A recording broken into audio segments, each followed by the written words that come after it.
Yoshiyuki Hata spent 20 years making a single calligraphy brush, collecting and combining only the best hairs. He's been making brushes since he was a teenager. And he's meticulous. If even a single hair is out of place, it must be removed. This level of mastery is only achieved through a lifelong dedication to a craft. From an amateur historian in Tunisia who has spent years reconstructing an ancient purple dye made from snails, to a Damascus knife bladesmith who refused to give up after he failed the mastery exam, artisans in every corner of the world have trained to notice the little details that no one else can. In Japan's Hiroshima Prefecture, this family-run workshop has been making flawless calligraphy brushes for over 90 years. Calligraphy is a respected art form in Japan and has been practiced for centuries. But today, there aren't many skilled brush makers left. Yoshiyuki Hata is a third-generation brush maker and has been making calligraphy brushes since he was a teenager. この筆がね、1本作るのに20年かかって、私が50から作り始めて、今70でちょうど完成したんです。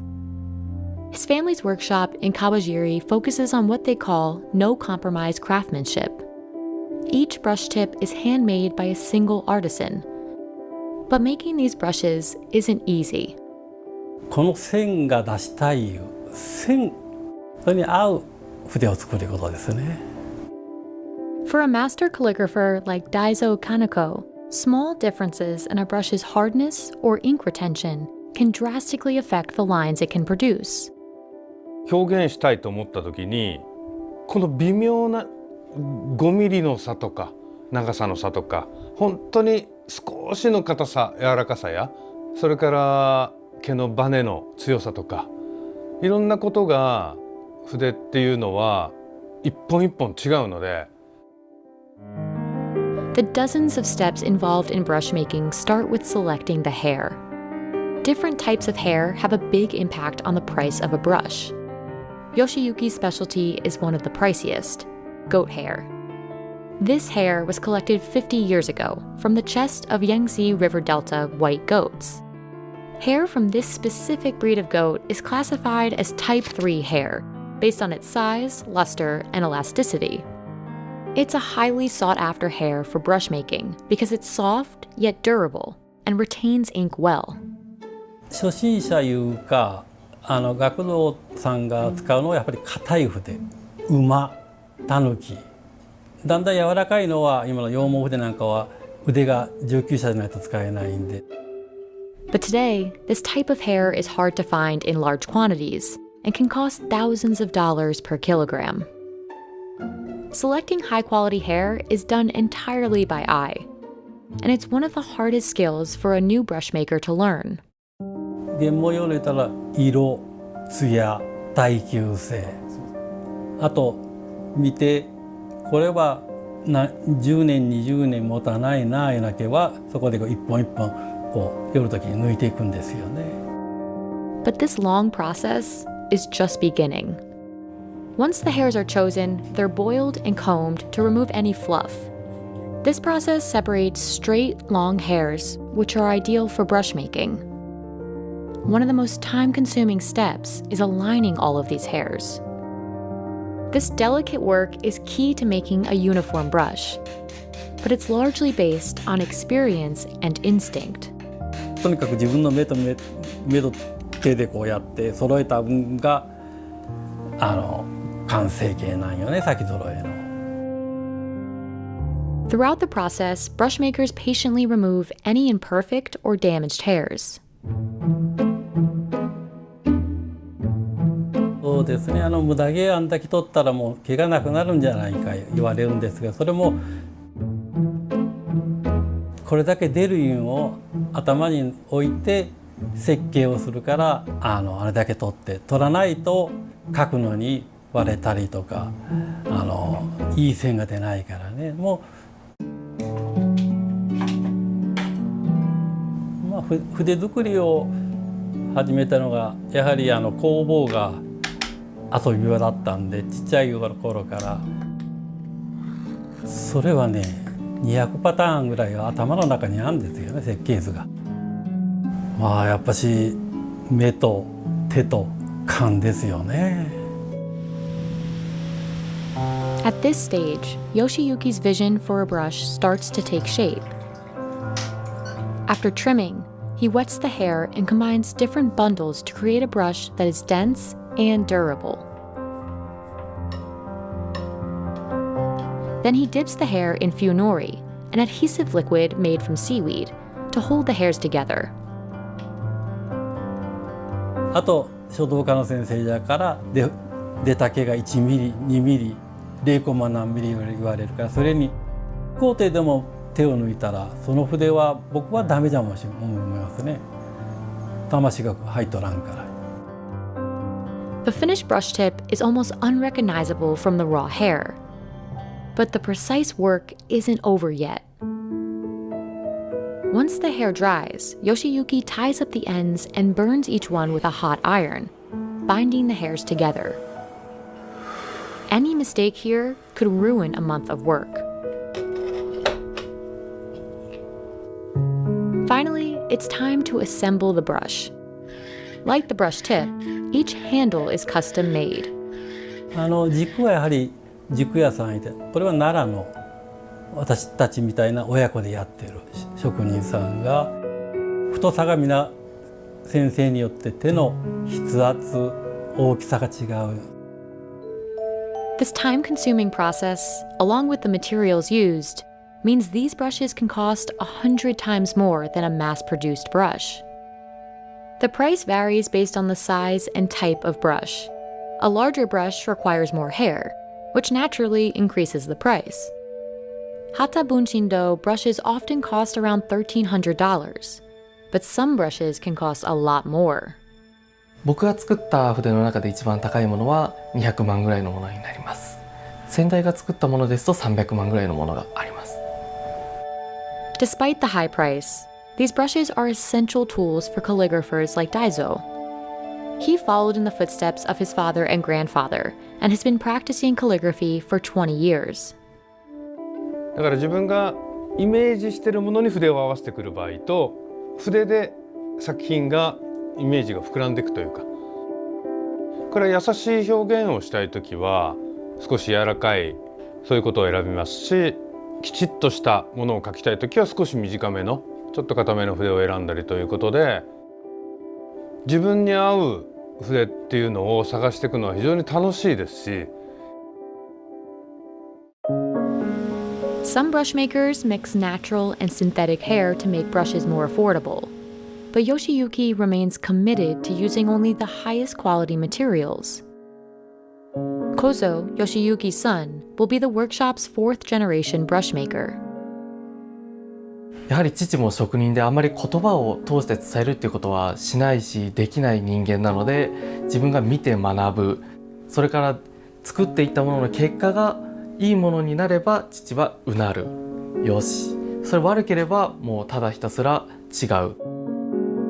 But like many traditional crafts, the future of brush making is unclear.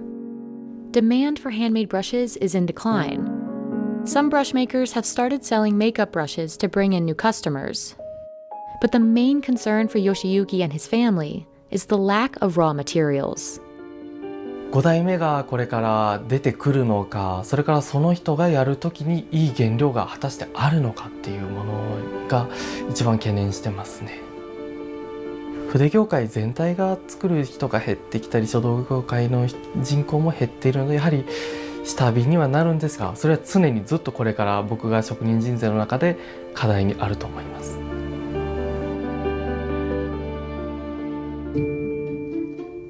Finding enough artisans to carry on a trade is a challenge shared by many crafts. In Morocco, making Zalij tile mosaics relies on skilled artisans to chisel hundreds of tiles by hand and pass their decades of knowledge on to the next generation. One of these artisans is Ahmed Al-Maghari, who's been making Zalij tiles for 54 years. Artisans turn a simple mixture of clay and water into a complex work of art.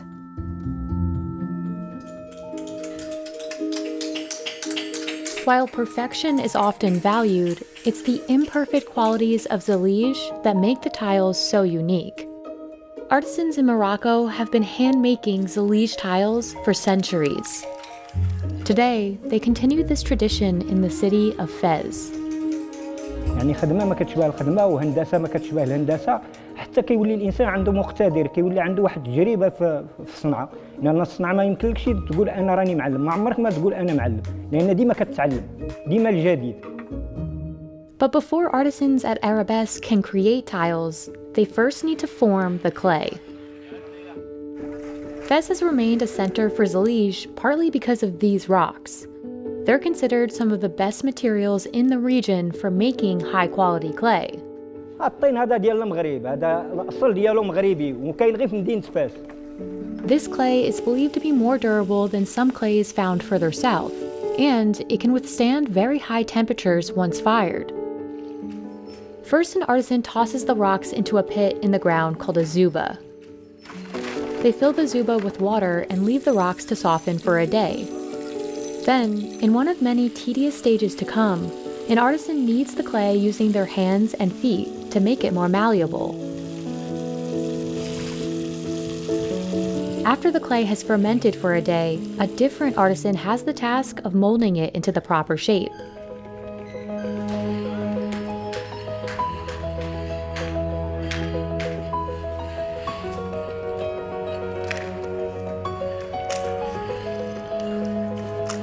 The artisan places the clay into a mold, smoothing it over with one hand so the surface is flat. For every 10 kilograms of clay, artisans can make over 10 square feet or about 1 meter of tiles. After molding hundreds of tiles, they leave the clay to dry under the sun. The next stage is vital to ensuring the tiles will remain intact.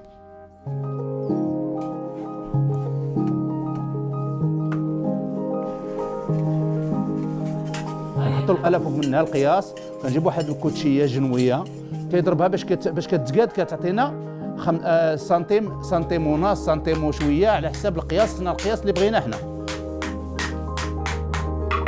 Hitting the clay repeatedly also removes air bubbles. If the air isn't removed, the tile may break when an artisan later tries to chisel it. Once each piece is perfectly square, the tiles dry again under the sun. Finally, it's time for the clay to head to the kiln. Precision is critical at this stage, which is why just one person is trusted to lead the job.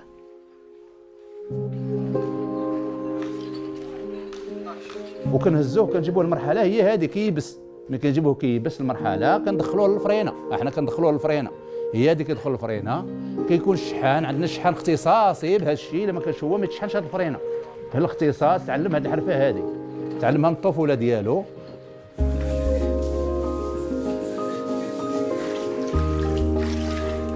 Abdelwahed glazes the tiles and then they're fired for a second time. This second firing ensures the color won't fade. It also gives Zellige tiles one of their most distinct features. Heat doesn't circulate evenly in a traditional Moroccan kiln, which is why each tile, even those with the same color glaze, will have a slightly different shade. But these tiles are just getting started. After glazing, the tiles move on to the cutting stage, where artisans trace the small shapes they'll later carve. Chiseling the tiles requires total concentration. Artisans must carve each piece as cleanly as possible. Otherwise, it may not fit properly into the final design. How well and efficiently this is done depends on the expertise of the artisan and a tool known as the menkash. It's a combination of a hammer and an axe. Because they're hand-chiseled, no two Zellige tiles will look exactly the same. It's the prime feature that distinguishes Zellige from mass-produced tiles that are notably uniform in color, shape, and texture. Arabesque first creates designs on the computer. Then Ahmed uses a paper printout as a guide to assemble the final design on the floor. Ahmed inserts each individual tile by hand, like a puzzle piece, making sure every tile seamlessly fits next to its neighbor.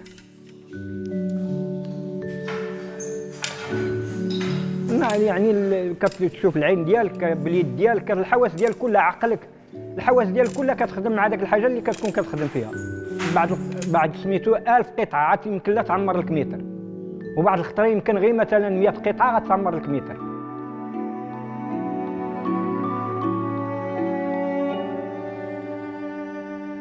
After about 15 days of assembling the pieces, Ahmed can reveal the finished design.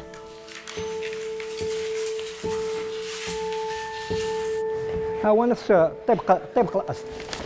هاي ها الرسمه اللي عطاونا من الاداره ها هو طبق الاصل. يعني كاينين جوج ها الرسمه اللي عطاونا من الاداره احنا خدمنا عليها. فهمتيني؟ كي كتشوف هذا الرسمه هنا اللي كاينه في البلانه وما هنا كاينه. The final price of a mosaic like this is the sum of several factors, including the number of pieces and their shape. This is the average, normal 36 pieces. The shape of it is very square, so the price of it is very affordable. Unlike if we go here, which is made of stars and cross. There are 36 pieces by 36, so 36 pieces here also, but the price of this is 4 times the price of the other one because of the shape. Adil also considers the size of the tiles within a design. Smaller pieces are not as simple to chisel by hand. The smaller the tiles, the more expensive the design will be. There are areas where you have a square foot that can have 64 pieces, 128 pieces, 360 pieces versus 36 pieces. So if you have one that costs $10 per square foot, the other one might cost 10 times $100 per square foot. The price increases further for more complex designs. This tile has an interlace. The interlace is automatically double the price. So if you have a $10 square foot, with the interlace it's $20. Centuries ago, Zalij tiles were reserved for royal palaces. Today, they've become synonymous with Moroccan design. You'll find them covering walls, floors, and fountains across Fez. When we talk about Morocco and Moroccan architecture, the first thing comes to mind is Zalij. But its influence goes beyond Morocco. Demand has grown in the US, especially in recent years, as notable designers like Kelly Wearstler incorporate Zalij into their own work. But the way some are using the tiles is different. Rather than mosaics, they're creating monochromatic backsplashes. Part of the appeal of using just one color of Zalij is that it appears ombre when multiple tiles come together, thanks to their subtle variation in shade. But while Zalij becomes more popular overseas, Adil struggles to find young people locally he can trust with the trade. This is more of a living art, but it's also a dying tradition. Nowadays, people are not patient as much as in before. If you look at the people who used to work in this trade, they are very calm, they are very peaceful, they have inner peace. Nowadays, we find extreme hardship to train and adopt people who can carry this kind of tradition as a Zalij artisans. إنسان أي عمل من هذا كيخصو يعطيه الحق ديالو. أي عمل يمشي الإنسان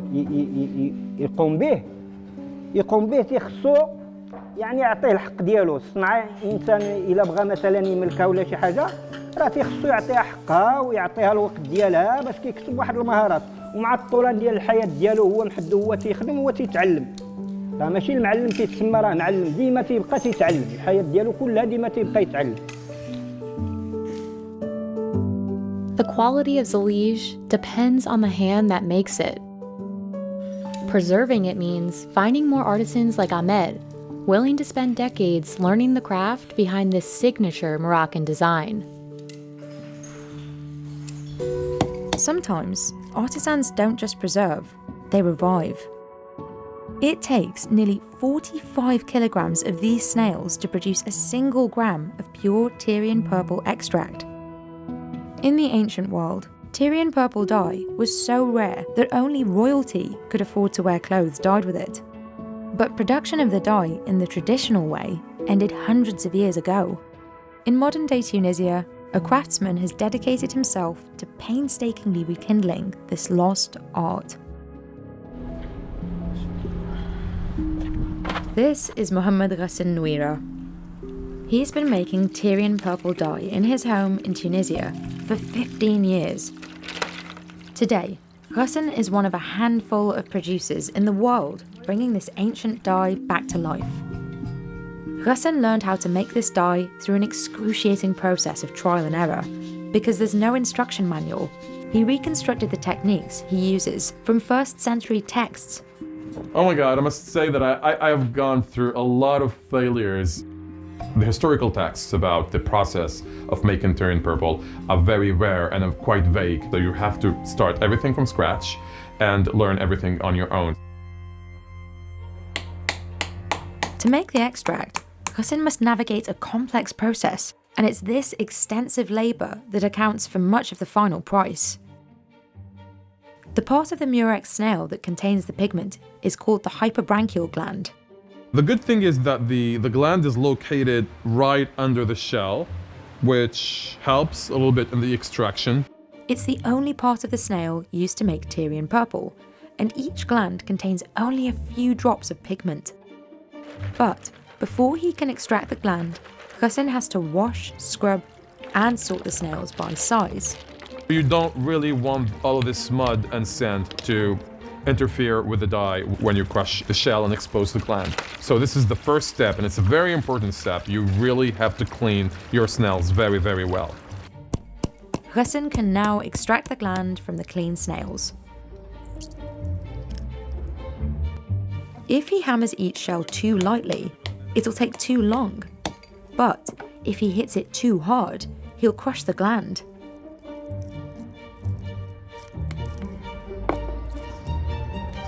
It took Ghassan 2 years to learn how to do this efficiently. And of course, the snail is not wasted, then it will be cooked for dinner. Everything is basically recycled. To make the extract, Ghassan first macerates the fresh glands in cold water and lets them ferment in an airtight container. Once the glands release their colourant, Ghassan gently washes and filters the mixture to separate the dye from the flesh. This is the first of 6 separate rounds of purification necessary to make a pure Tyrian purple extract. Now Ghassan can dry the pigment mixture. He applies it to a sheet of glass and lets it dry under the sun. He uses glass because it won't absorb any of the valuable pigment. So these glands have been drying for 3 days. They are half dry now. They're still malleable, as you can say.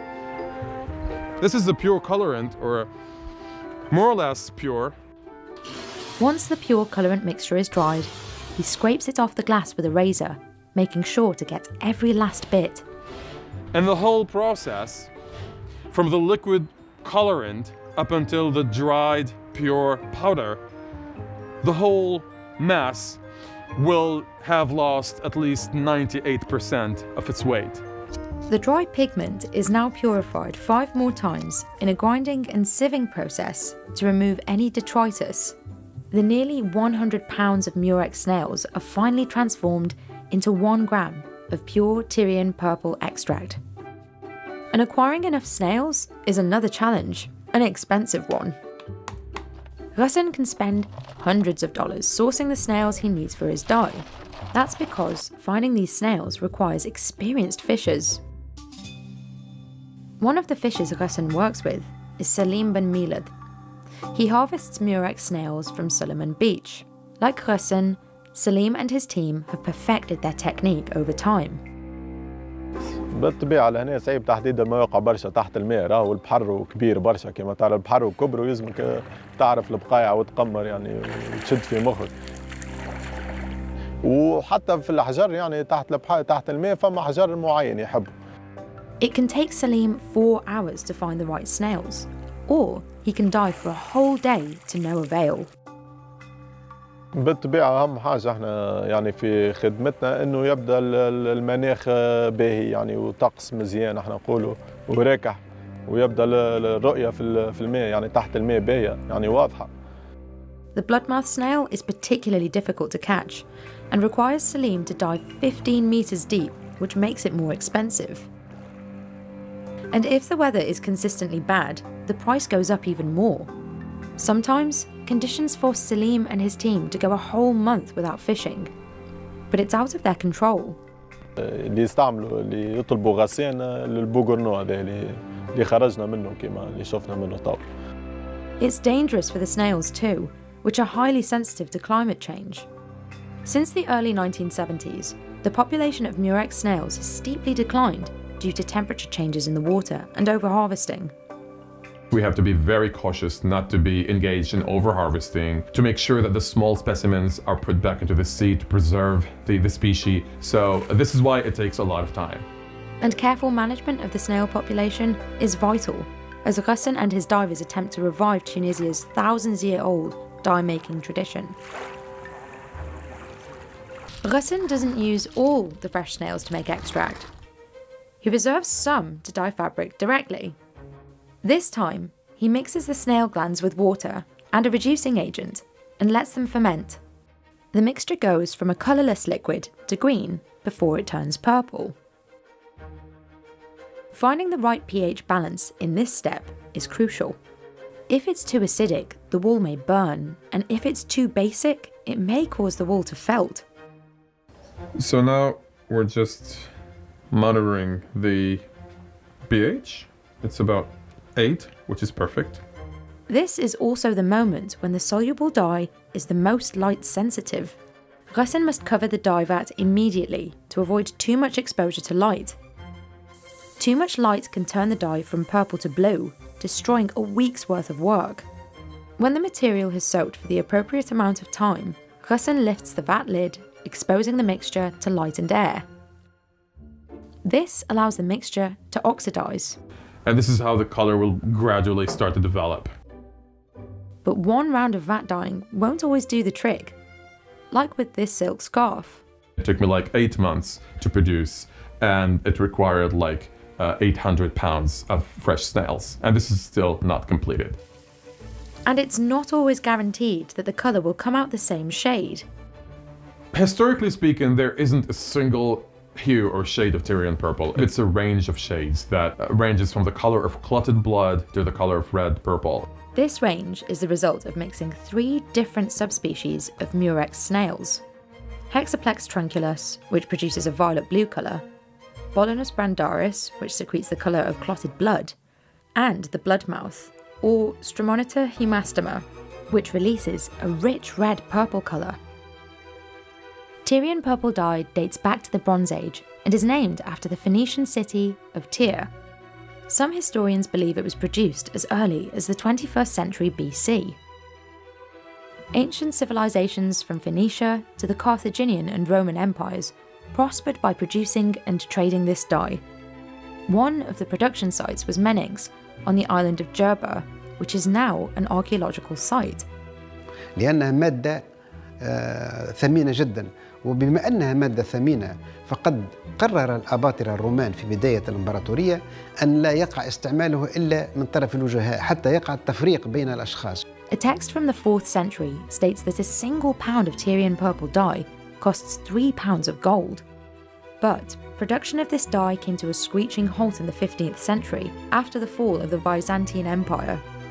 دراسة الزيت والزيتونة في أفريقيا الشمالية في القديم، ثم دراسة الأرجوان، هذا صنع الأرجوان المتاجرة به، والرخام إلى آخره، كل ما هو علاقة بالتجارة والموانئ. Ali says he's grateful that Ghassan is reviving this culturally valuable dye so Tunisians can reconnect with their ancestry. Ghassan learned about the dye at the age of 14 and was enthralled by its history in Carthage. Over a decade later, he found a murex snail on the shore, oozing purple. My old passion for red purple came rushing from its deep slumber, and I really had this revelation. And this is how my adventure for reviving this legendary dye started. Now, he hopes to ramp up his production, offering more shades of pigment. Well, of course, my dream is to enlarge this project and to create an old-fashioned dye factory and to produce more. But as I said, the main concern should always be to preserve the species, because if there is no Murex, there is no dye. Rich, deep colours often require an expert hand to achieve. In Japan, Hisao Manabe takes 1 to 2 months to dye threads a deep indigo blue. Denim made from these threads will maintain this rich colour, and so will Manabe's nails for 3 weeks. That's because Manabe uses real indigo instead of the synthetic dyes most jeans are made with today. Making denim this way requires meticulous attention at each stage of production. In basic terms, Japanese denim refers to denim made in Japan, but today it often implies selvage denim. The name comes from the way fabric is woven on these old shuttle looms. They weave fabric with a sealed or self-finished edge, hence the name Selve Edge. It means the end of the fabric won't fray or unravel. You'll notice a pair of selvage jeans by the cuff. There's typically a colored line along the outseam.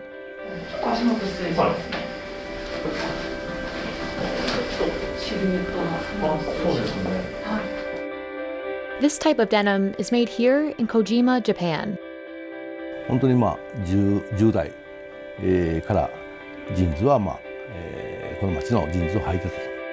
Momotaro is one of Kojima's most well-known denim brands.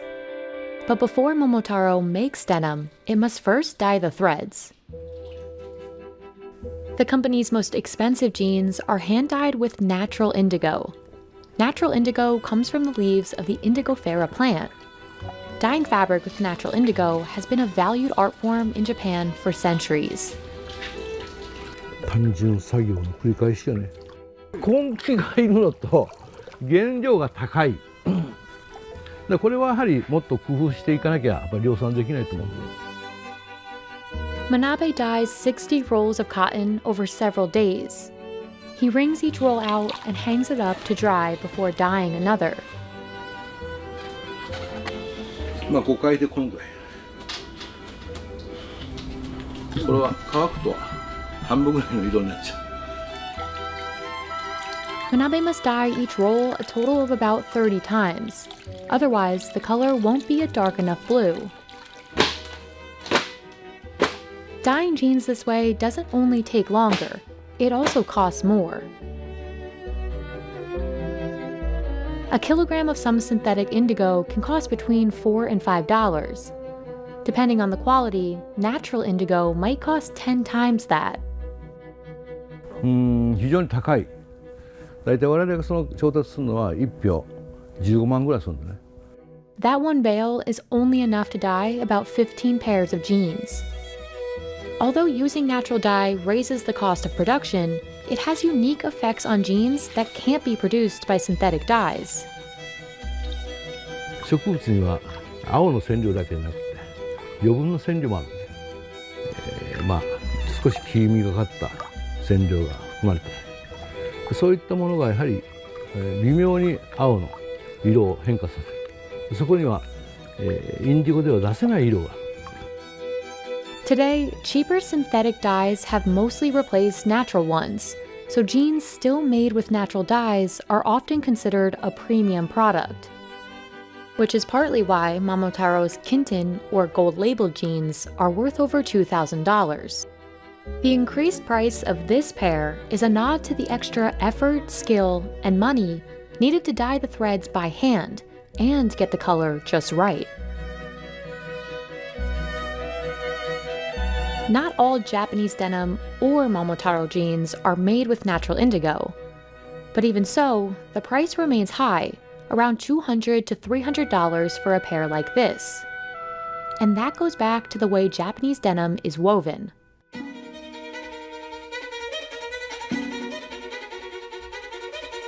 Before Toyota made cars, it made looms like this. Originally introduced in the 1920s, these Toyota looms are no longer made today.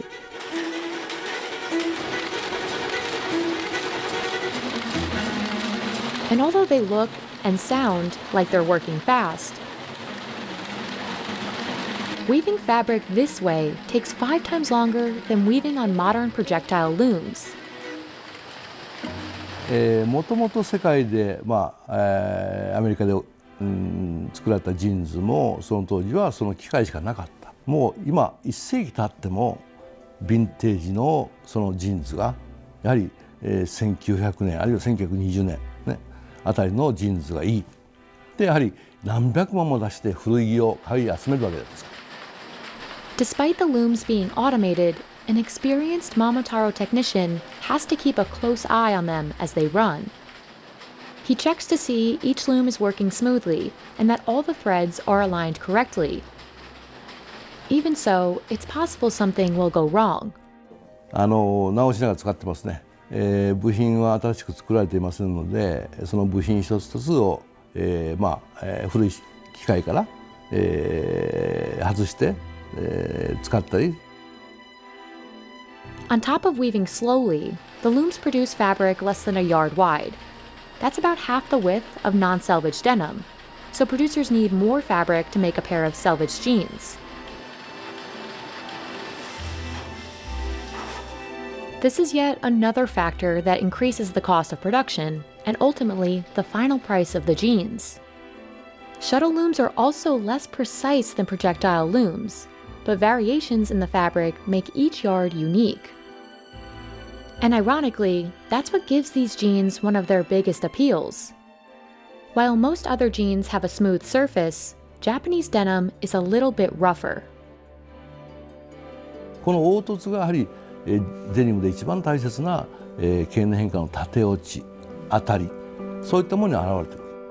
While most Momotaro jeans are made on the automated looms, the most expensive gold label jeans are produced with an even slower, more traditional method.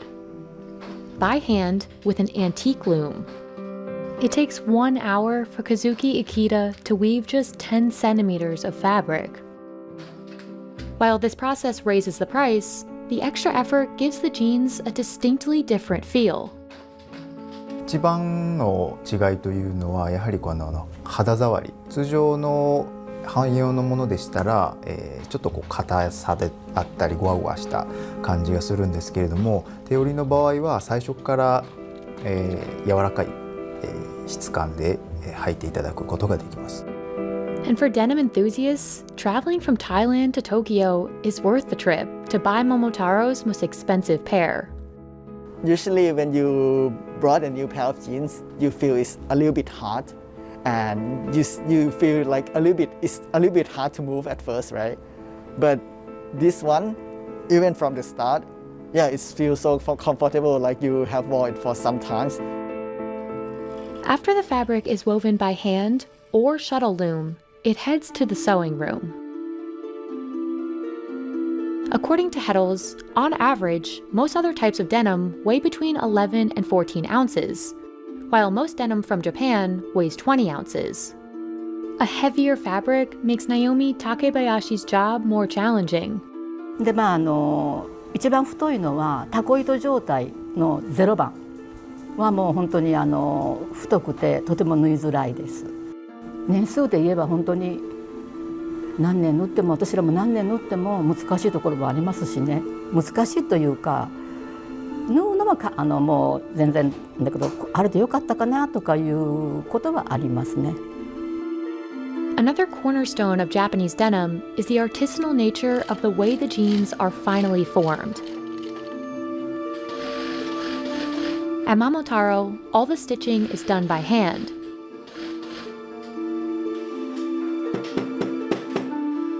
The same goes for adding each copper rivet. The final look and feel of a finished pair largely depend on Takebayashi's dedication to detail. Because shuttle looms are less precise, the fabric will naturally have several imperfections.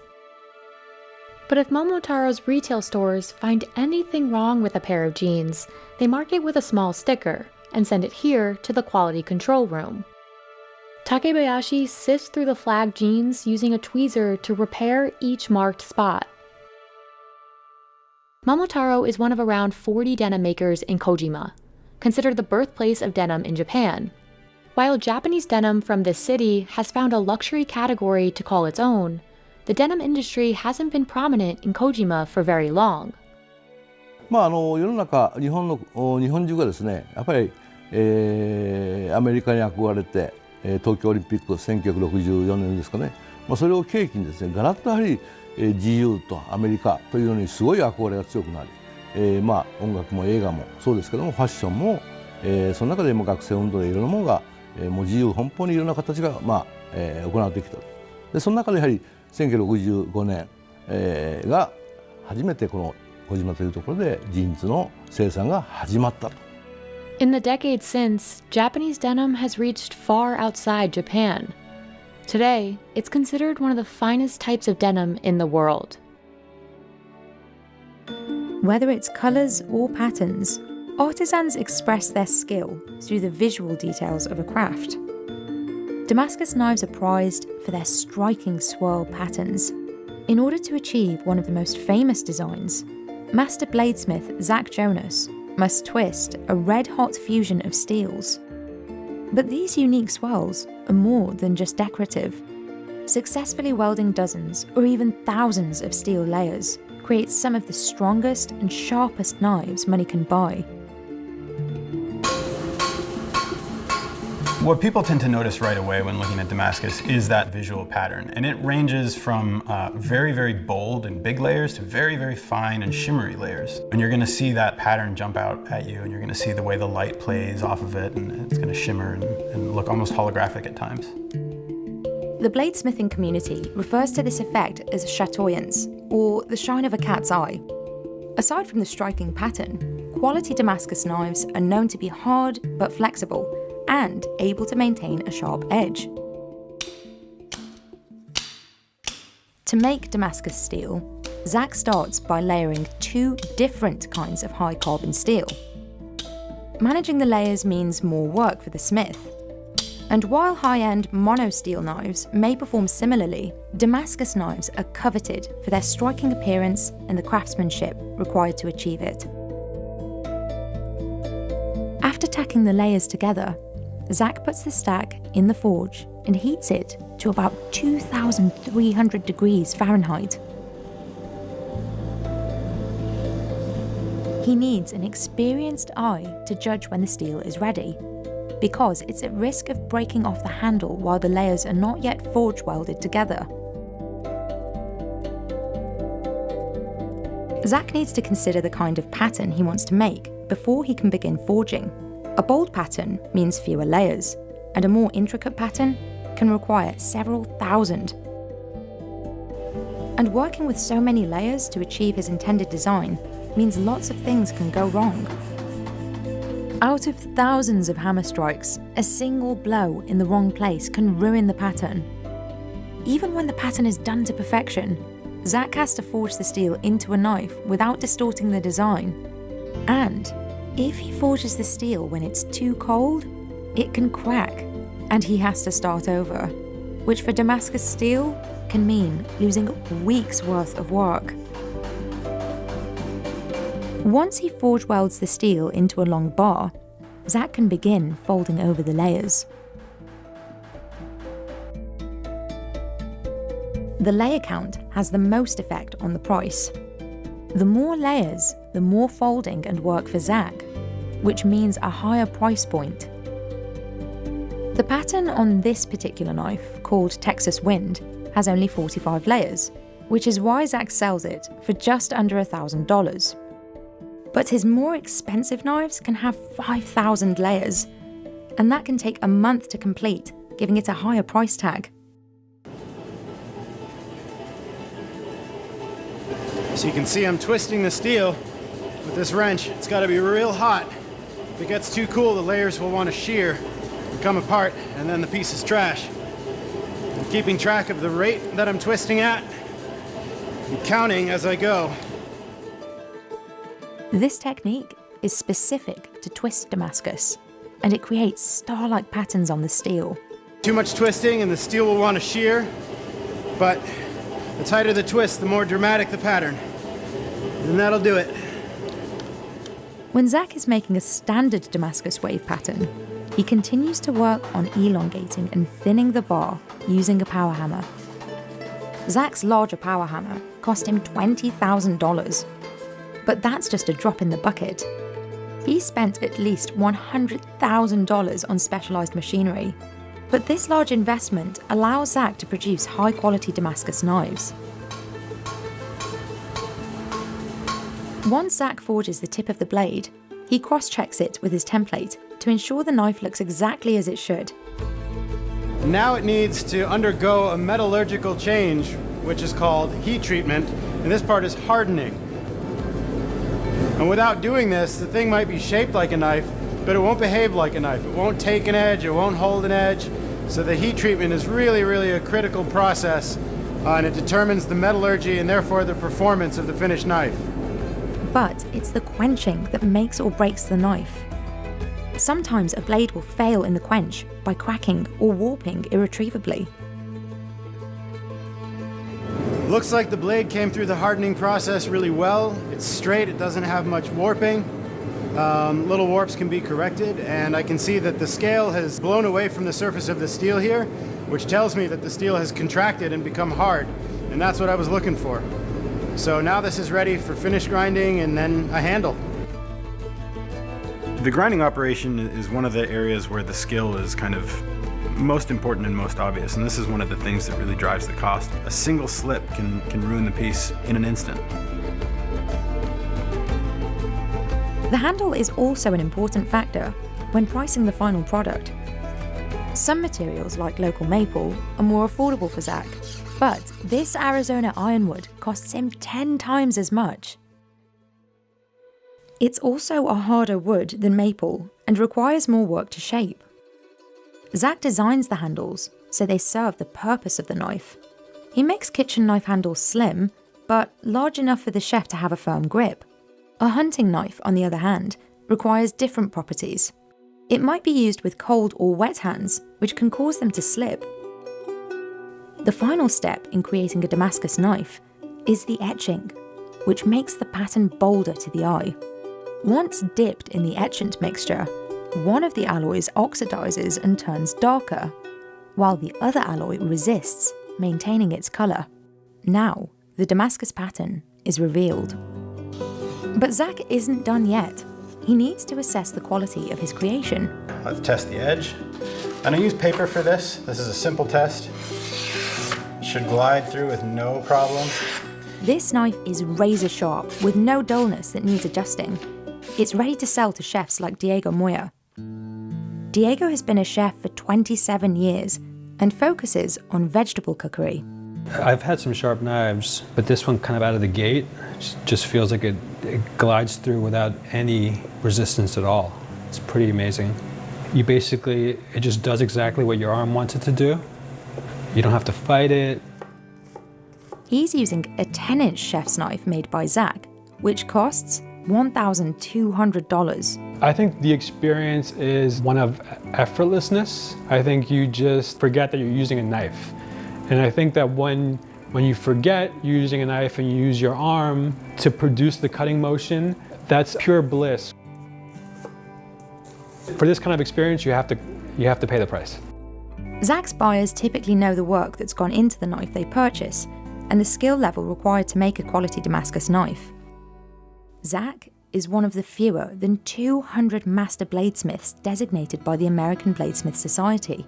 To earn the title, they must successfully produce a Damascus blade with a minimum of 300 layers. The blade must be strong, tough, sharp, and balanced. In Zach's case, he had to take the test twice before getting the Mastersmith title. The knife performance test includes cutting through a 2x4 and even shaving hair off his arm. But it was the presentation test that set Zach back because of a 10-degree misalignment in the handle.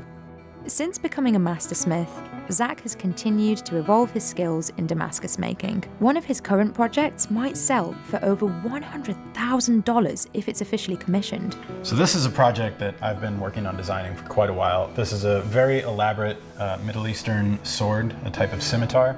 This is a rough ground blade that I forged out of 1,500 layer Damascus. The demand for Damascus knives has created a market for fake Damascus, where manufacturers imprint the swirl patterns on the knife and sell it at a more affordable price. You can get a Damascus knife for $30, but it will not cut anything for you. There's definitely a growing demand for Damascus steel. When I started out knife making, it was not super well known, and I've really seen it myself in the last 15 years or so as the cultural awareness has come up and people really understand what they're looking at. Part of the beauty of handmade objects is that each one is unique. Nobuo Miya comes from a long line of kettle makers. He values quality and aesthetics over efficiency. In his workshop, artisans make kettles by pouring molten iron through a small opening in molds like this. Once the iron hardens, they continue the tedious work of hammering the kettle free. But it's the details placed on the inside that make each kettle unique. This is Iwate Prefecture in Japan. Iron kettles have been made here for hundreds of years. Each one starts with a sketch. Nobuo Miya runs Kamasada, a workshop founded by his grandfather. 大体20歳ぐらいから始めてますんで、50年、まだ50年です。Designing a new kettle takes him 2 to 3 years. 売れるものを作るっていうのは意外と早くできる仕事なんだろうと思いますけども、確かにビジネスですから売れるものを作るっていうのは絶対必要なことなんだけれども、じゃあ自分の木にそぐわないでもあんまり綺麗でなくても売れるものを作るかっていうと、それはうちはしないし。At this workshop, every single kettle is made by hand. But before you start melting iron, you need a mold. The mold is made from 3 parts that form a gap where the iron is poured in. そうすると、言った通りに外側と内側が間がこの 2.5 ミリから2ミリの隙間になるんですけども、その隙間を、この尻型の穴から流し込んだ液体の鉄が通って、鉄瓶になるという感じですね。The core is destroyed with each use, but the outer molds are reused 2 to 3 times, depending on the design of the kettle.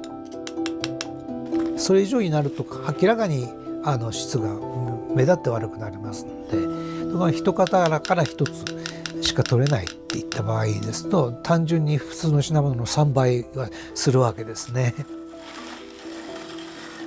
According to Nobu, around 70% of the work is making the mold. This process also creates the most recognizable aspect of the design, this bumpy pattern called arare. This mold has around 2,000 dots, all placed by hand. 僕の場合はだいたい2時間半から3時間で全部押し切ってしまう感じですね。洗いの数が多くなればなるほど基本的には、鉄瓶の値段にはかかってきますね。はい、高くなってきますね。Artisans coat the core with charcoal dust to make it easier to separate from the iron. Then Shitaro delicately places it inside the outer mold. But he won't know if something went wrong until the iron has cooled. There's a lot of anticipation waiting for the iron to melt. Shitaro has to mentally prepare for the pour, a dangerous and physically demanding task. A mistake here could ruin the kettle, so experience and confidence are essential.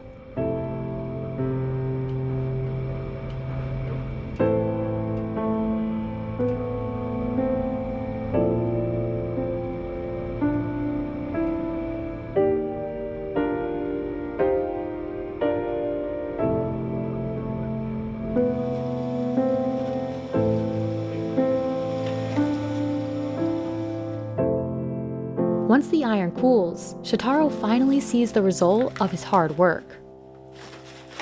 こ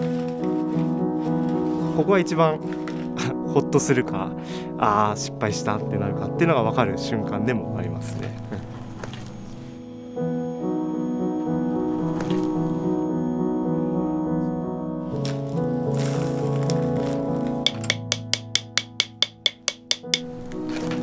できるだけ、無理のない取り出し方をするという感じです。これがまあ多少欠けている部分がありますけど、まあほぼ元通りになったということで、これもう一回使えますね。まあまあですね。この中子の取り出しやすさっていうと80点ぐらいですかね。はい、安心ですね、ここでやっと。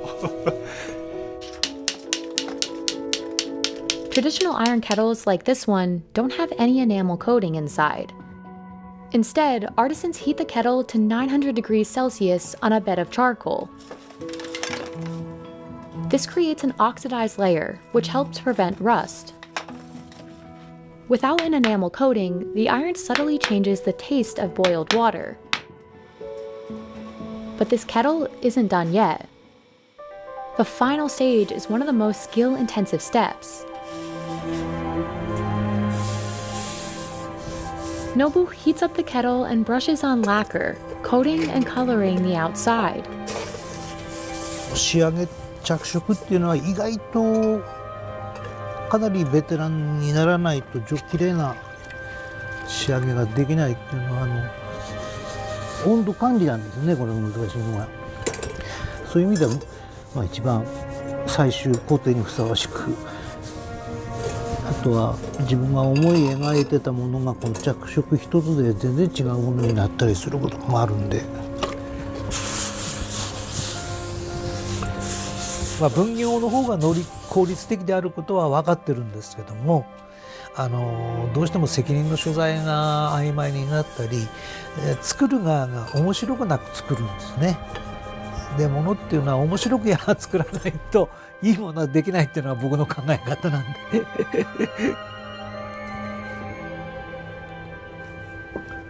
Most kettles from Kamasada cost $300 to $400, but prices can be as high as $2,000.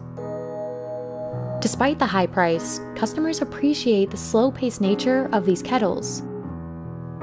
The design is considered wabi-sabi, which is difficult to translate literally, but refers to the concept of appreciating imperfection and practicing mindfulness. で、僕はデザインするときに決して便利なものっていうのがいいものではないと。っていうのは使って幸せになるものがいいものだと。お金を出してその僕の作った品物を評価して買ってくれるっていうのは、これはとても大事なことだと思います。それから一生使って次の代にも受け渡して自分らの美意識っていうのかな、心とか文化を伝えたいと。Iron kettles were common in Japan in the 17th and 18th centuries when they were used in tea ceremonies.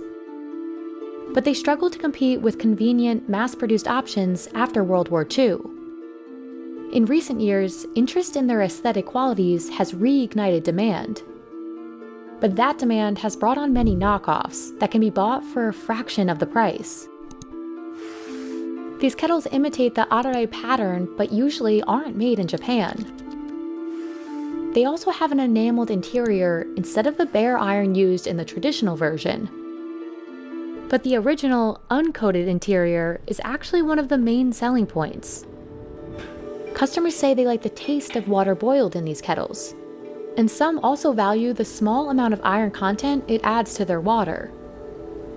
鉄瓶で沸かしたお湯がまろやかになること、鉄イオンが溶け込むことで塩素を分解するので、カルキ臭さが抜けて味が美味しくなる、まろやかになる。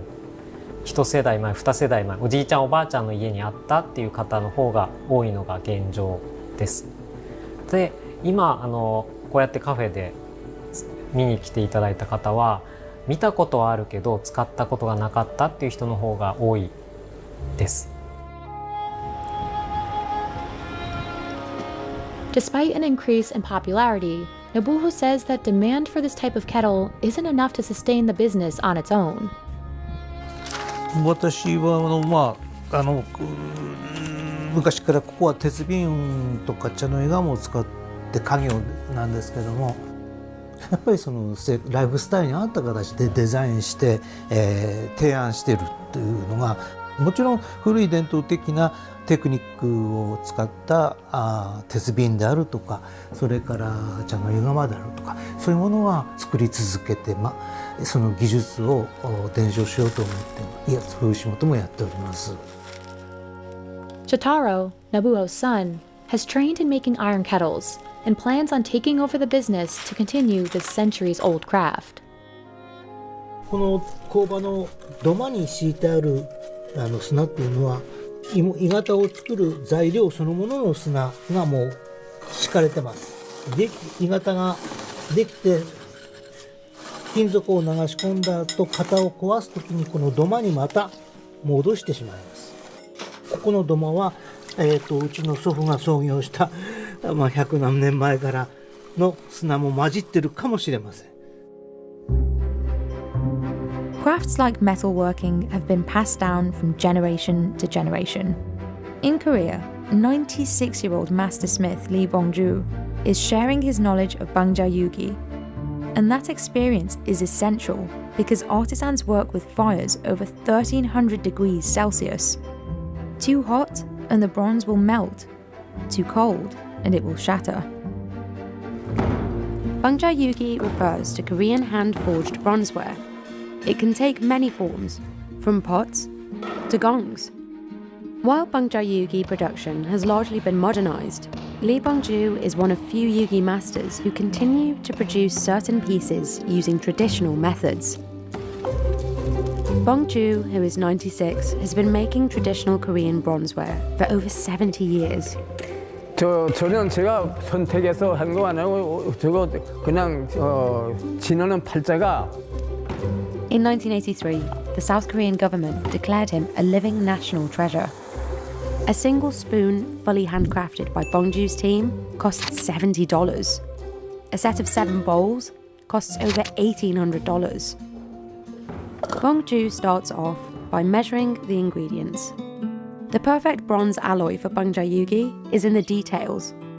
An exact ratio of 78% copper and 22% tin.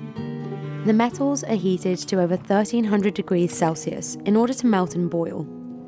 Although the alloy will melt at a lower temperature, Bong-ju says that heating it to 1300 degrees ensures it can stretch without cracking once cooled. 그 합금에 어긋나게 되면은 늘어나지 않고 또 늘어난다 하더라도 이것에 가게 되면 손가락으로 구멍이 뻥뻥 나기 때문에 그건 아주 안 되는 거죠. 이게 아주 완전히 안 됩니다. 그건. They then pour the molten alloy into a heated stone with a round cutout.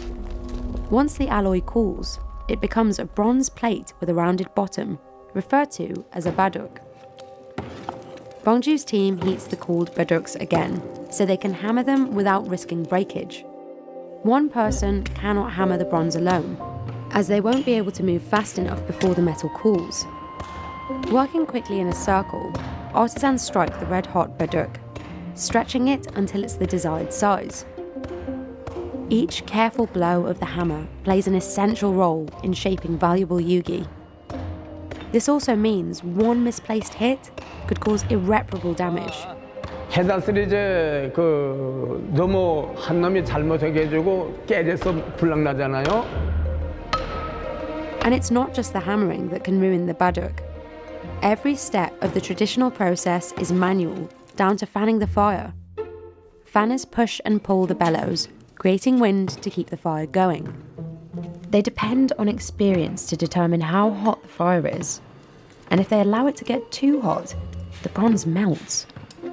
This particular fanner is still in training.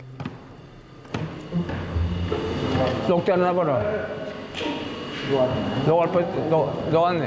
근데 요거는 지금 해는 과정에서 풀무하는 사람이 잘못하게 해주고 너무 과열돼서 거기 녹아내리면 불나해요. Any defects and the bronze can't be sold. It has to be taken out of circulation, remelted, and processed all over again. After another round of hammering, Bong-ju cuts the baduk into a circle to the desired diameter. 이게 원대장의 그 숙련된 원대장 일이야. 그 사람이 이걸 얼마나 몇 센치에 따게 되면 원대장 그 자가 필요 없어요. The baduk is then heated back up to working temperature, and the artisans begin another cycle of carefully hammering and shaping.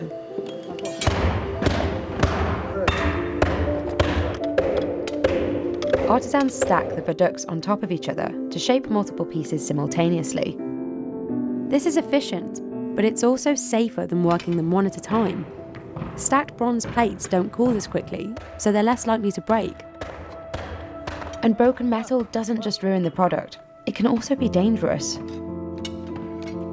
또 제 한쪽에 눈을 본래 좋았는데 1983년도에 일하다스리 그 파편이 뛰어가게 해주고 눈을 하나 제거했어요.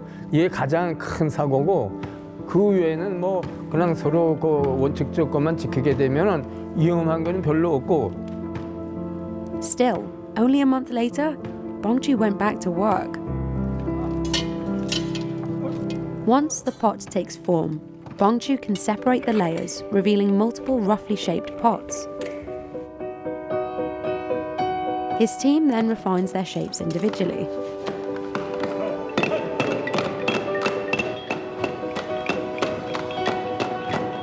The pot is repeatedly shaped, trimmed, and shaped again, all freehand, under the skilled and watchful eye of Master Bongju.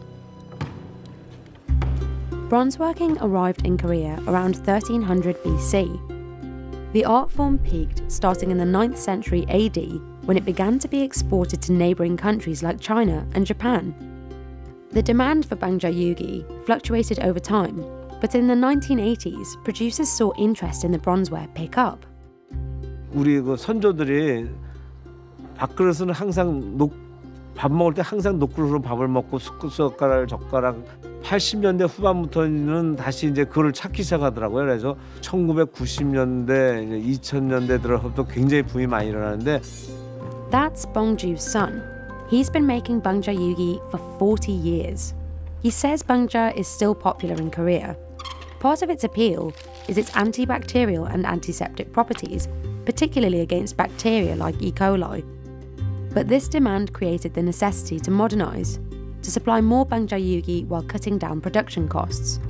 근데 그럼에도 불구하고 그 유기의 그 전통미를 찾으려면 그 좀 약간 투박하고 그 투박함을 하려면 이제 그 우리들이 이제 만들다 보면 망치 자국이 나오고 이제 그런 걸 또 좋아하시는 분들이 있어요. 이제 그런 분들은 손맛을 좋아하니까 그런 분들은 또 이제 저를 찾는 거고. Back at the workshop, Bongju's team is almost done making a rice pot. Once the pot is in its near final shape, they quench it by dunking it in water. This removes some of the oxidized layers and prepares the pot for the last stage, shaving off the surface to reveal the soft-toned bronze underneath.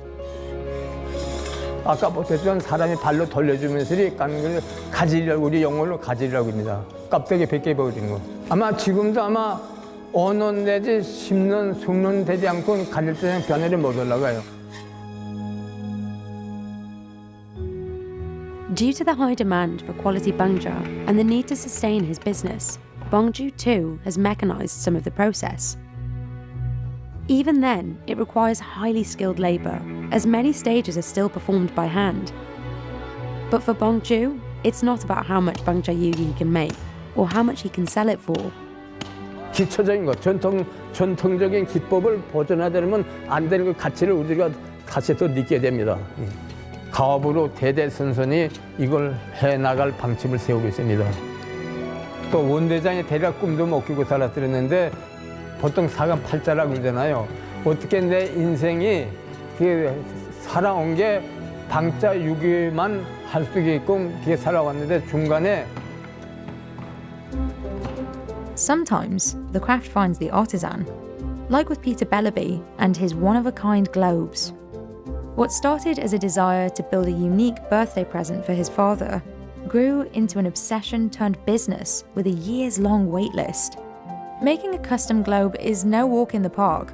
If these artisans make a single mistake laying a flat map over this giant custom sphere, they'll have to start the entire process over. Artisans customize every aspect of these globes, including hand painting each country and crafting the base it sits on. If someone asks why it's so expensive, I invite them along to the studio and show them around and show them the processes we go through at every single level. When they leave, they fully understand why it takes so long.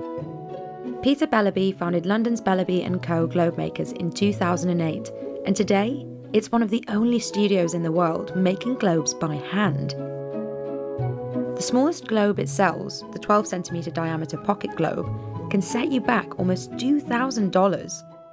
Its largest, the Churchill, has a 127cm diameter and can cost over $80,000. Since 2008, Bellaby has sold around 5,000 globes, ranging from maps of the Earth to the constellations and even the moon. 3 of those were featured in Martin Scorsese's Hugo, including a 40cm celestial globe. Production is limited because making a globe from scratch, entirely by hand, is no easy feat. At Bellaby, it requires cartographers, globe makers, painters, and woodworkers. And the price of these globes is largely a reflection of how many the team can make without compromising quality. The attention to detail starts with the spheres. Most sizes are made from fiberglass for its strength and durability. But what's most important is that it's a perfect sphere. Any deformation can result in uneven weight distribution, which affects how the globe spins. If that happens, Bellaby has to fix it by attaching a counterweight. Then there are the maps themselves. The cartography department focuses on accuracy and fulfilling the customer's imagination, like adding the Silk Road or the spice routes. They highlight the places where they came from and where they might have immigrated to and where they got married and where their ancestors are from. But Bellaby doesn't just customise its maps for creative or sentimental reasons. The details also affect where the company can sell its globes. For instance, in India, I can actually go to prison for 6 months if I ship a globe to India that doesn't have the correct border between India and Pakistan. And if any territories shift or new borders are drawn, Bellaby's newer iterations will reflect that. When the cartographers are done with all the necessary specifications, they print the map onto oblong strips called gauze. Now it can be handed off to globe makers like Eddie. So with globe making, it's all about applying 12 or 24 gauze onto the sphere. So it all starts with cutting those gauze very, very precisely with a scalpel.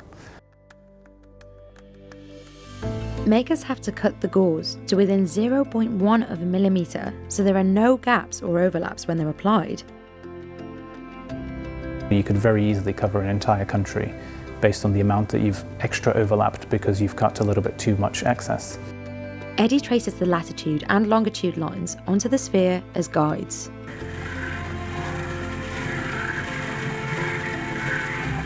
Then, he wets the gauze and glues them onto the surface, gently flattening them by hand. Even the slightest tension or miscalculated movement can cause a rip or wrinkle. When globe makers do make mistakes, they have to scrape off and replace the offending gore.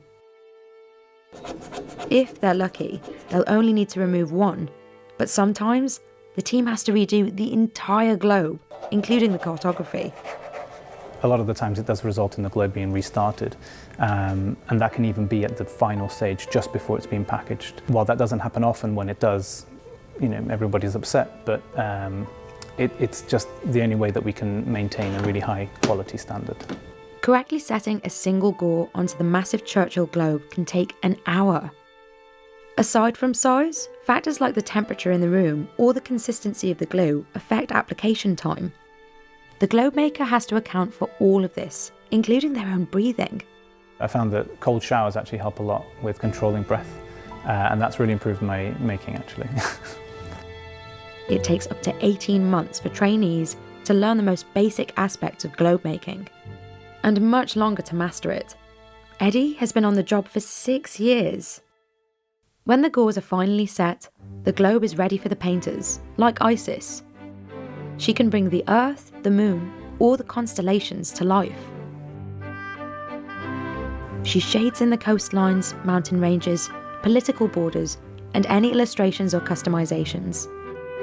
The difficulty on this stage is actually making all these cores the same color and consistent. It's almost like if you're making a painting, but you have 12 different canvases, and there has to be a continuation. Some globes highlight different ocean depths, so Isis has to paint in ocean trenches in their exact location. She works deliberately, being careful not to paint neighbouring countries the same shades, or let any watercolour run from one gore to the next. That's another mistake that risks having to start the whole globe all over again. At the woodshop, artisans are working on a base for the nearly complete Churchill globe. It's all done in-house by a dedicated team of 4. They engrave, chisel, and stain the wood based on customer specifications. At every stage of the globe making process, Peter encourages his team to take as long as they need. It's very important that we spend the time that is required to make every single globe as best as it can be. It's finished when it's finished and when it's ready. The cost of labour accounts for most of the price, since it usually takes 4 to 6 months to complete a globe and ship it out. But Bellaby also pays attention to the materials it uses. The inks it uses for printing can last between 80 and 200 years in gallery conditions. The origin story of Bellaby globes is just as peculiar as the globes themselves. In 2008, Peter decided to make a globe for his father's 80th birthday. He went through hundreds of globes and thousands of pounds before he was happy with the result. In about 2011-12, I sold my house to fund, because this is a bottomless pit of money. I used to go down to the municipal dump every 2 weeks with an estate car full of trial globes. And once he got it right, he wanted to keep making them. But Peter didn't expect the warm reception these boutique globes received. The company was recently commissioned to work on a globe for the Louvre, and its largest globe has a waitlist of 2 years. Peter attributes this demand to the rise of consumer interest in handmade products. The global handicraft market size reached $680 billion in 2021 and is expected to exceed $1 trillion by 2027. Bellaby & Co. too has seen this consistent rise in demand for its handmade globes. The company says it turns multi-million-dollar revenues year after year. And it expects this to continue, even at high price points for its niche products. What I love so much about what we do is that it is so deeply personal. You can tell someone's whole life story in it. The pursuit of perfection isn't limited to handmade objects. Japan has a long tradition of delightfully detailed agriculture. In Uji, Jintaro Yamamoto expertly grows ceremonial-grade matcha. The greener matcha is, the smoother and more complex its flavour. And while this bright green powder takes a few seconds to dissolve in water, the plant it comes from can take an entire year to grow. Matcha at its highest quality is referred to as ceremonial grade because of the central role it plays in Japanese tea ceremonies. Lower quality matcha, also called culinary grade matcha, can be made sweet with sugar and cream in desserts, but in its tea form, it's very bitter.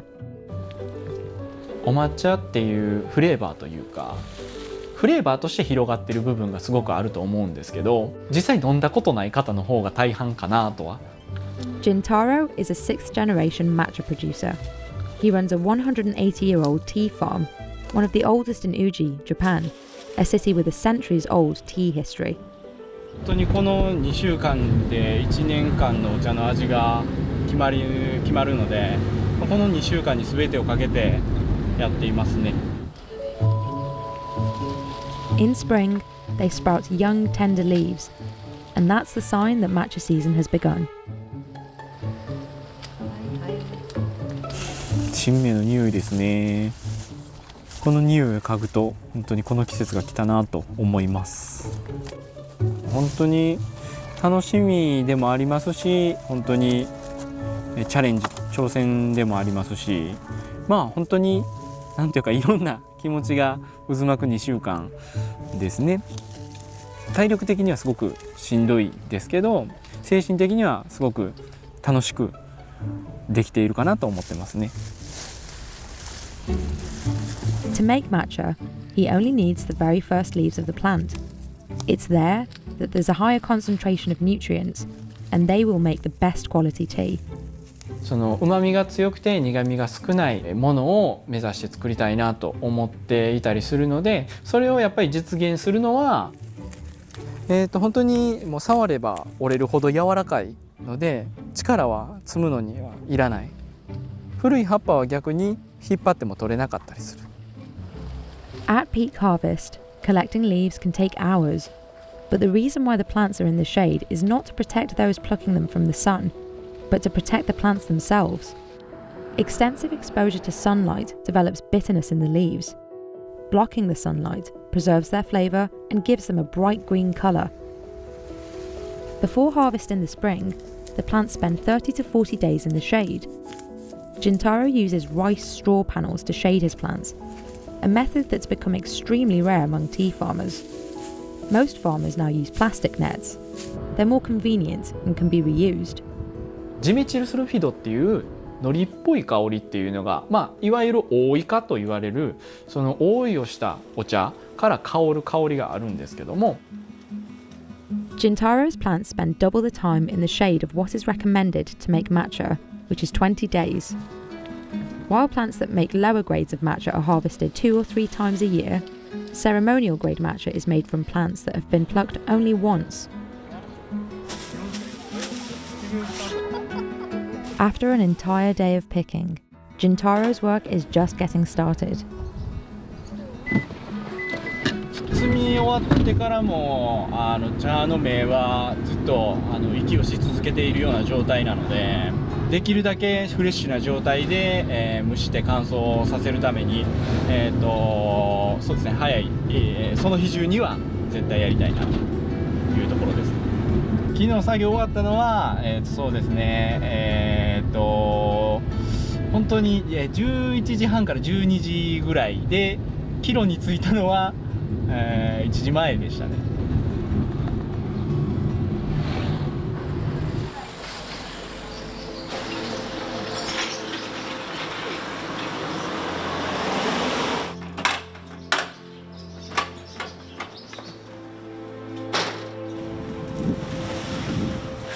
どういう蒸しをしたらいいのか、どういう乾燥したらいいのか、やっぱり最初の方の日にちのもの、例えばもう今日なんていうのは本当にちょっと一番気を使うところではあります。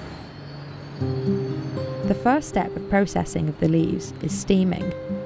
Steaming locks in the flavour and preserves their bright green colour. But most of all, it prevents oxidation, which would turn them into black tea. 発酵酵素を止めてしまうということ、その緑を維持するという作業になるかなと。ただその蒸しの通し具合で After steaming, the leaves go into this leaf spreader, a series of 4 mesh tubes where they're rapidly cooled by the wind. This eliminates the water on the leaves and prepares them for the next step, drying. The tea leaves at Jintaro's farm are dried using a 97-year-old furnace, which gives them a unique roasted aroma. この風合いを守りながら、なるべく自分の理想とするところのいいものができるようにしたいなと思って。 After drying, the stems are removed and the leaves are sorted. Leaves up until this point are called tencha, and they will only become matcha after they're turned into a green powder. But before doing that, Jintaro usually tastes the unrefined leaves. He's very critical of his work. いい感じ。蒸しは通ってますね。毎回します。やっぱりどういうものができたかっていうのが湯に浸すとすごく香りとかも分かりやすいので、結局乾物の状態でもある程度の香りは分かるんですけど、湯に浸した方がすごく分かりやすい。でお抹茶になった時にどういう風になるかなっていう想像ができやすいですね。まあ具体的に言うと、色はうちのものにしてはすごくいいなと思ってます。あとは味も、苦味は全然なくてそれはすごくいいんですけど、旨味もなくはない。ただやっぱりなんというか、いつもそうなんですけど、結局理想はすごく高くて毎年まあまあって言ってると思いますよく諸先輩方にも共通して同じ気持ちだなって思うのは、本当に一生のうちに満足できるお茶ができるのなんて1回か2回ぐらいと。Ceremonial grade matcha is ground using a stone mill. It's designed to grind counterclockwise only. This traditional method grinds a fine powder that preserves the nutrients of the leaf, but it's very slow. It takes Jintaro an entire hour to grind just 40 grams of matcha. With an automated crusher, this would happen in seconds. The matcha stone mills are some of the most traditional instruments in Japan. They're made of granite and are entirely hand-carved. Just one of these stone mills can cost over $1,300. It grinds the matcha into a fine, glossy powder. But once matcha is ground, the fragrance slowly disappears and becomes more delicate. So Jintaro usually grinds it one more time before selling it. いただきます。やはり苦味渋みの少なさとうまみ、朝日独特の香りと、あとは東園ならではの最古、日本最古の天茶乾燥炉ならではの少し火を感じるというか、香ばしいような香りが入っているのが特徴的かなと思いますね。Ceremonial grade matcha contains a higher level of an antioxidant called catechin and more chlorophyll than other green teas. This is as a result of the shading process and the slow grinding. While the Japanese public has long been familiar with the distinction between ceremonial grade and culinary grade matcha, it's relatively new to the rest of the world. But matcha's popularity has been soaring.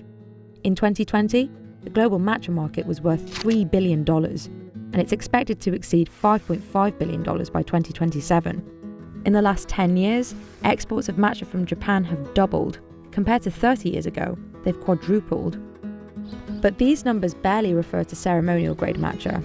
The lower costs of production, faster turnaround, and the ability to harvest leaves up to 3 times a year have made culinary grade matcha a more popular choice for farmers. In Uji, only 60 families are left growing ceremonial grade matcha. For Jintaro, taking over the family business wasn't an obvious choice. お茶についてあんまり深く考えたことがなかったので、もうやりたくないんだよねとか言ってると、なんかそんな素晴らしいことって本当に世界的にも希少だよっていうこと、もう今では本当に仕事というよりも本当に半分なんというか趣味ではないですけど、非常に好きでやっているっていうところがあるかなと思います。Once all this year's young leaves are picked and ground into matcha powder, Jintaro will spend the fall pruning the trees, ploughing and fertilizing the soil. Come winter, he will weave the rice straw to shade his plants, and new leaves will sprout again, ready to be turned into matcha. 今18年お茶に携わってますけど、理想のお茶っていうのは本当にできてないと思っていますし、ただ多分ずっとそうなのかなとも思っているんですけど、難しいんですけど、僕は本当にお茶が好きでやっているので、次また頑張ろうということにもなりますし、楽しいところにもなりますね。Further south on Japan's Kyushu Island, farmers spend an entire year growing the perfect mango. These are not just any mangoes. They are Taiyo no Tamago, or egg of the sun. Stunning, red, perfectly unblemished, and incredibly sweet mangoes that are farmed in the Miyazaki prefecture. 大変ですね。全てのマンゴー農家さんがうまくいってるわけじゃないと思うんですよね。Every April, the best mangoes from the prefecture are auctioned off at Miyazaki Central Wholesale Market. Mangoes farmed in Miyazaki are from the Irwin mango variety, a type often referred to as apple mango, as it turns red when ripe. Irwin mangoes are actually pretty common and are also grown in other parts of the world and sold at much lower prices. This is because the exclusivity of Taiyo no Tamago is not tied to which type of mango it is, but rather to the care it receives. In order to generate buzz at the auction, a mango needs bees. To increase their odds of success, farmers like Takuya usually rent bees during the flowering season. These are flowering mango plants. Bees play a crucial role in the pollination of the plants, as without them, mangoes would not grow as big as desired.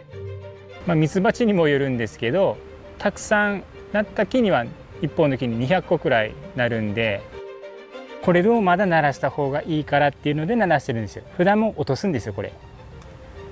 だからマンゴー農家としてはこれ作るようじゃダメなんですね。ミツバチが交配しない場合はこういう小さい実になるんですね。もうこれ以上大きくはならないんですよ。If a plant keeps flowering as the farmer wants, it can survive as long as 35 years. Takuya's plants are 20 years old. However, even if bees do pollinate the plants, it doesn't necessarily mean that all mangoes will qualify as Taiyo no Tamago this season. Only those that are in good shape, visibly contain pits, and are in good position will be given a chance. To successfully grow one, everything in the greenhouse needs to run smoothly. Temperature must be constant, the room ventilated, the air dehumidified, and the mangoes protected from gravity. When everything else is in place, Takuya's priority becomes the sunshine. 太陽の光が当たることによって実の色も赤い鮮やかになりますし、糖度も上がるんですね。やっぱり日陰にあると実の色も悪いですし、糖度も低くなっちゃうんで、やっぱり太陽の光はどうしても大事ですね。If a mango slumps into the shade, Takuya will tie it with a string to bring it back up. And to make sure that sunlight touches every part of the fruit equally, he developed these light reflectors out of milk cartons. 反射板をつけることによってですね、マンゴーの実の下の方まで色がつくんですね。でこの紫のところが熟すと赤くなるんですけど、緑の部分が多いとですね、この下の方が熟しても黄色なんで、できるだけ全てを赤にするために反射板をつけています。多分パック使われる方は今のところいないんじゃないですかね。硬いんで結構水平になるんですね。以前はもっと柔らかい紙を勧められてたんですけど、それだと下に下がっちゃうんでちょっと使いづらい部分もありましたね。Regardless of how much it's worth, Takuya treats every mango with respect. In return, every mango repays him with a unique flavor. 甘みと酸味がある感じですね。フルーティーです。表面に傷が入ってますし、赤みも下の方まで入ってないんで、これは太陽の卵にはならないと思います。Takuya has been growing mangoes for 16 years, a craft he learned from his father. This year, he grew 9,500 mangoes in his greenhouse.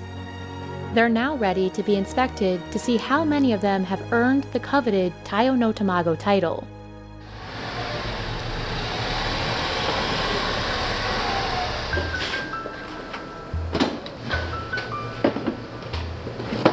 The first inspection is done by human eye. Inspectors closely analyze each mango's appearance to ensure they are red all throughout, with no hints of green at the bottom. Then, a machine sorts them according to sugar content, weight, and size. それから糖度が15度以上と重量が 350g 以上、規格で言いますと 2L 以上の基準をクリアしたものだけが太陽の卵になります。These inspections sort the mangoes into 5 grades, 2 of which are Taiyo no Tamago. 期にもよりますけど、年間で大体よくて 13% から 15% 程度の発生率ということですので、大体約全体の1割がシーズンとして太陽の卵になりますので、結構割合としては少ない方なのかなと思います。The mangoes will now make their way to Miyazaki Central Wholesale Market for the auction. All the care and hard work that Takuya and other farmers in the prefecture put into their fruit are leading up to this very moment. The hope is to match or exceed the previous figure of 500,000 yen. でサイトの場合ってその時期に出す方って5、6人しかいないんですね。やっぱその時のやっぱ出される方ってみんなライバルみたいに感じなんで、やっぱ頑張んなきゃいけないなっていうのはすごい思いますね。皆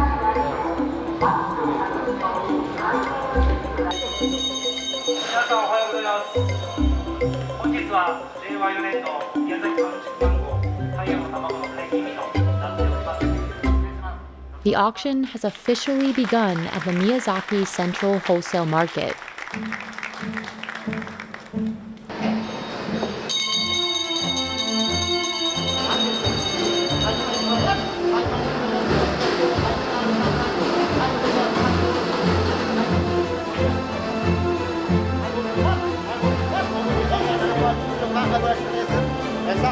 This year's 500,000 yen is 300,000 yen higher than last year and matches the 2019 record. And the farmer who grew these mangoes is Takuya. すごいですよね。やったと思いましたね。It's the third year in a row his mangoes fetched the highest price at the auction. They have been bought by a department store in Fukuoka. そうですね、もう11時ぐらいの飛行機に私がもう手で直接持ってそのまま福岡市にある百貨店の中のうちの売り場があるんですけども、そこにも並べます。あと福岡からこの太陽の卵っていう果物を全国に知っていただきたいという思いからつけました。Today's outcome was a successful one for Takuya. But even in a country with a strong gift-giving culture like Japan, it's not always guaranteed that such a luxury fruit will find a buyer at auction. だからこういうコロナの状況で、いろんな消費者も物価が上がって大変だと思うんですけど、頑張ってやっぱり市場の人がですね、販売して仲卸の人が買ってもらってですね、やっぱマンゴーファンがいるんだなと。こんな状況でもコロナで大変な状況でもちょっとした値段がついても買ってもらえる状況があるなと。やっぱり自分のご褒美にしてる人がいるのかなと。After flowering, fruiting, harvesting, and auctioning, Takuya's mango plants are ready for a new season. And the hard work isn't over yet. 花が咲いて実がなって収穫終わったらこの枝をまた戻します。一節戻してが剪定作業になります。やっぱハウスの中すごく暑いんで、その作業は結構大変ですね。納得いかなかったら納得いくまでやるみたいなところがあるんで、スポーツやってたんで負けず嫌いなところがあって、やっぱ人よりいいものを作りたいっていうのはあるんですね。それがいいのかもしれないですね。The drive to find a better way to make a better product can also be found in Extremadura, Spain. Eduardo Sosa is one of the few people in the world making what his supporters call ethical foie gras. Many consider foie gras to be unethical because it's typically made by force-feeding ducks or geese to fatten their livers. Eduardo does things differently, increasing the production time and price of his product. Mi familia lleva haciendo este sistema desde que sepamos nosotros el año 1812 y desde entonces no hemos parado. Nuestro foie se produce de una forma muy sencilla. Nosotros tenemos una serie de gansos salvajes domesticados. When the weather turns cold and the bird migration season begins, wild geese join the tamed geese on Eduardo's farm. Here, the geese feast upon grass, acorns, olives, figs, and different seeds. Fijaros cómo lo comen y que les encanta la bellota.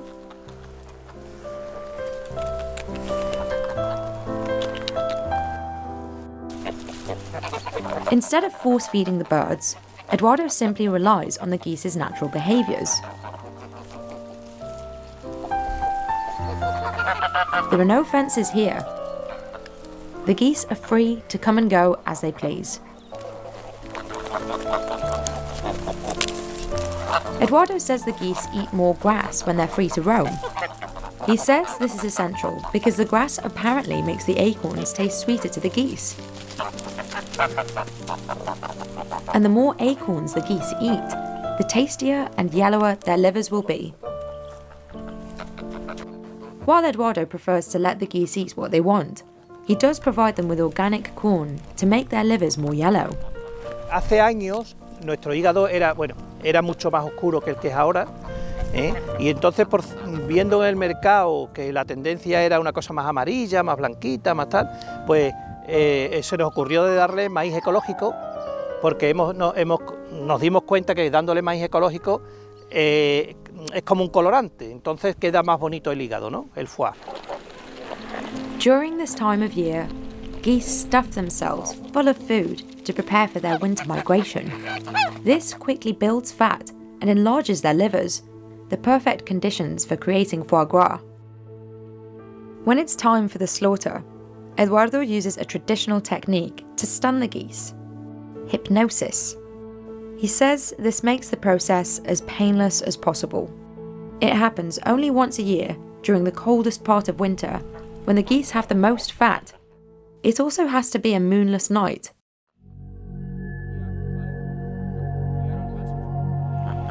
Pues que localizamos las quedas, ¿no? Donde están los grupos de gansos, y luego con luz, vamos con una luz LED muy potente y hacemos que se queden hipnotizados, ¿saben?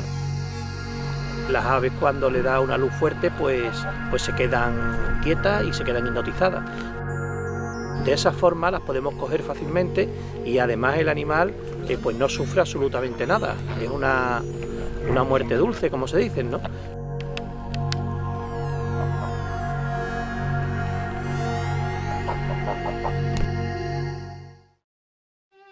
Eduardo's foie gras is so highly sought after because of how flavourful it is. To preserve its unique flavour profile, Eduardo prepares his foie gras very simply. Hemos cogido el horno, le hemos metido leña, lo estamos calentando y luego lo que vamos a hacer ya en estos envases especiales para conserva es calentarlo para que se cocine y como si fuera una cocina normal, ¿vale? Esto es lo que llamarían los franceses un hígado en tiers.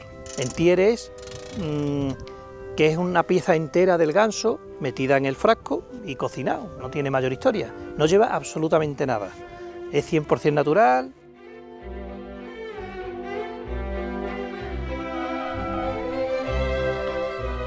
Y el sabor pues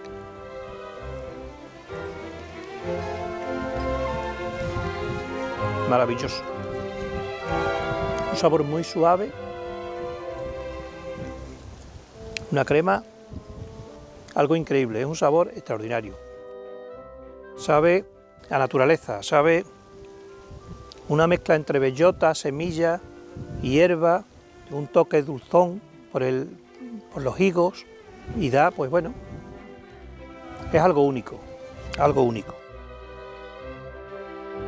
El ganso se aprovecha absolutamente todo, ¿eh? Entonces, cuando hacemos el proceso, también aprovechamos las pechugas para hacer este delicioso jamón. Que publicitamos siempre que el foie es algo que se debería consumir una sola vez en la vida, ¿vale? No queremos que se abuse, no es un alimento que por mucho dinero que tenga una persona no debe abusar del consumo. Es algo que hay que probar, disfrutarlo en una ocasión muy, muy, muy especial. So despite the high demand, Eduardo won't make more than 2,000 batches a year. He says he's committed to maintaining the wild geese population and heavily discourages overconsumption, unlike most foie gras producers. Bueno, pues la industria lo que ha hecho es aprovechar la capacidad natural del ganso de generar grasa en su hígado, pues para hacerlo industrialmente. Le ponen una temperatura para que los gansos se crean que están en invierno, le ponen un aire acondicionado muy frío, entonces y le empiezan a dar mucha comida con una máquina que le entra en el estómago y le empiezan a meter comida. Pues que le dan de comer muchas veces durante el día para generar muchísima grasa. Entonces el hígado se le pone bestial, imaginaros, puede llegar a pesar hasta 2 kilos el hígado de un ganso, más o menos. Entonces, y eso lo hacen en 7-8 días, ¿vale? Cuanto en la naturaleza pues necesita un año, una vida, en fin, hay mucha diferencia. La industria ha inventado un foie aprovechando los genes del ganso y entonces inventó un animal hecho en laboratorio que es el pato que le llaman pato mular o pato mudo. Entonces es un animal hecho en un laboratorio, y entonces lo que hacen que lo han hecho mudo para que no moleste, para que no esté dando chillos y tal, y consiguen un hígado muy grande. Ese es el foie que come todo el mundo en los restaurantes, en todo el mundo, que es lo que hay, es una barbaridad. In recent years, climate change has pushed back the farm's traditional foie gras making timeline. En la época de mi padre, pues los gansos se elaboraba el producto a finales de octubre y ahora pues nos vamos a noviembre, diciembre, enero, incluso algún año en febrero, algún año hemos tenido marzo, pero bueno, que al final lo importante es que haga frío, que las bellotas y las hierbas y todo salgan, eso que lo mismo nos da un mes más, un mes menos o 2 meses, ¿no? Regardless of when it's made, Eduardo's foie gras, or natural foie gras as he calls it, has an extremely long waiting list every year. There was limited demand for Eduardo's foie gras until 2006, when he and his team won the coveted Coup de Coeur Award at the Seal Food Expo in Paris. Desde entonces comenzó de verdad la demanda. Bueno, fue cuando el CIFOG, la Asociación de Productores de Foie de Francia, quiso impugnar el premio diciendo que nuestro foie al ser natural no se podía considerar foie. Están continuamente poniéndonos demandas y están siempre que si el nombre, que si tal. Entonces, para no tener conflicto con ellos, siempre decimos que nuestro producto no es foie gras, ¿vale? De esa forma, nosotros ahora le denominamos foie natural gras, no foie gras. Despite challenges and criticism from other foie gras producers, Eduardo's product has only continued to become more popular. Te das cuenta que los grandes chefs del mundo, los mejores chefs del mundo, pues alaban el sabor, ¿no? Dicen que es algo increíble. Tenía el caso del chef Dan Barber en Estados Unidos, que dijo que era lo mejor que había probado en su vida, ¿no? La experiencia culinaria más grande de su vida, porque es que es algo diferente, totalmente. La Pateria de Susa's natural foie gras costs €199 and sells out every year. El precio no creo que baje nunca, puesto que mientras se siga produciendo a pequeña escala, pues bueno, tenemos que compensar el coste de una cría de pocos animales en muchísimo territorio, pues con el precio, es algo lógico y normal. Despite the hefty price tag, Eduardo says he doesn't see much of a profit from his foie gras. Geese require more land than other livestock. Most people in his area prefer to raise Iberian pigs, which are very profitable. Por eso la gente, los vecinos, pues no tienen mucho interés en criar ganso. A nosotros nos ven como un poquito los locos del tema. La cría del ganso, pues bueno, es mi pasión, ¿no?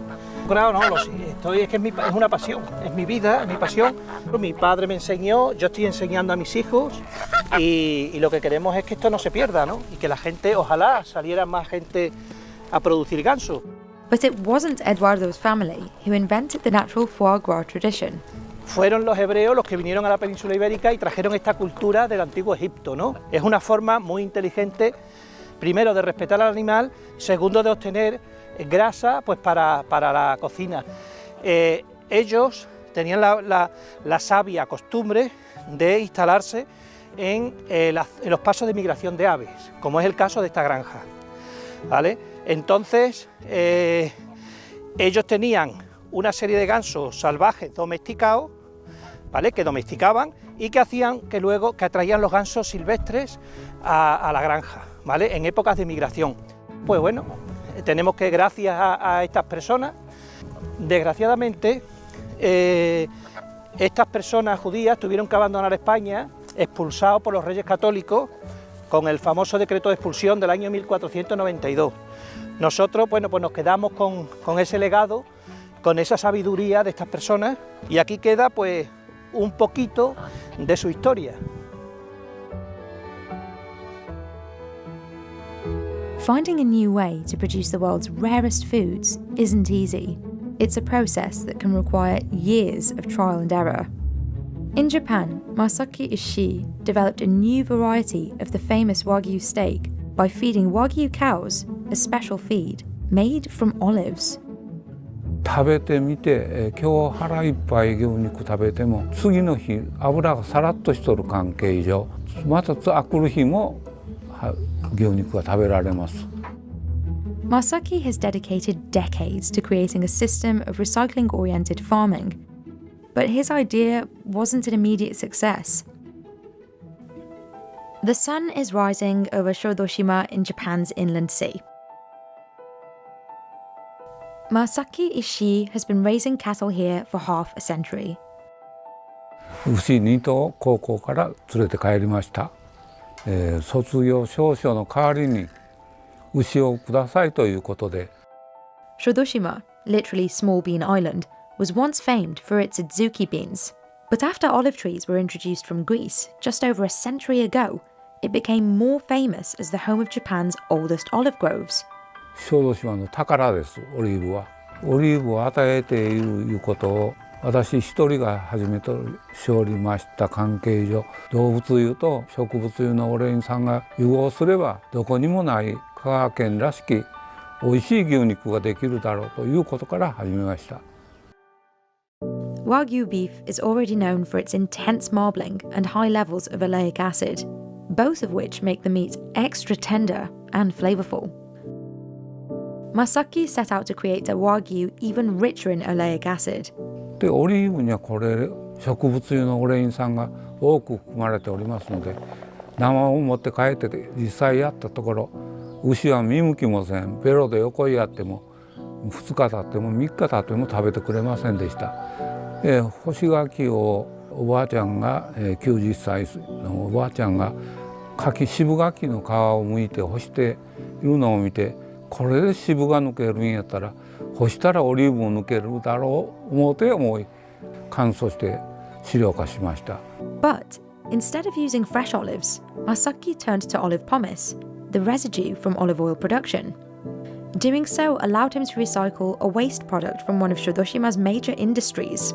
オリーブの絞った後で畑へほかしとる近くの人がもう嫌な匂いがするんやというような苦情も聞きまして、これなら利用して完全にで牛が食べてそれで堆肥ができたらオリーブ園へまた戻してあげたら完全にオリーブの一環の循環型農業になるな思って。Olive pomace still contains a lot of oil. Drying it is a difficult and costly process, one that took Masaki almost 6 years to perfect. 非常に高価な飼料でね、日本一高い飼料なんです。1日3回朝昼晩天日干しで、手で上下かやして乾燥することによってオリーブがカラメル風いうんですかね、香りが。で牛の非常に喜んで食べる指向性のいい香り味になったんです。で持ってきたところ非常に牛が今まで見向きもせん横にのけったものにパクついて食べてくれて、おおやったという感動が今でも忘れません。 Around 2 months before the cattle is shipped out, Masaki starts mixing the dried pomace into their feed every day. 出荷前2ヶ月以上1日あたり100グラム以上オリーブ飼料を食べさせたものがオリーブ牛です。そんなんでもうたまたま市場へ出荷したところ1日あたり250グラム与えとった牛が非常に喜ばれて、もうそれを基本にそれでいこういうね、250に2ヶ月以上。 Every morning, Masaki comes in to check on his cows while they're still asleep. で入って牛が知らん顔して練り返しょれいいけど、練りもかやさんと起きてこんようやったらどっかがね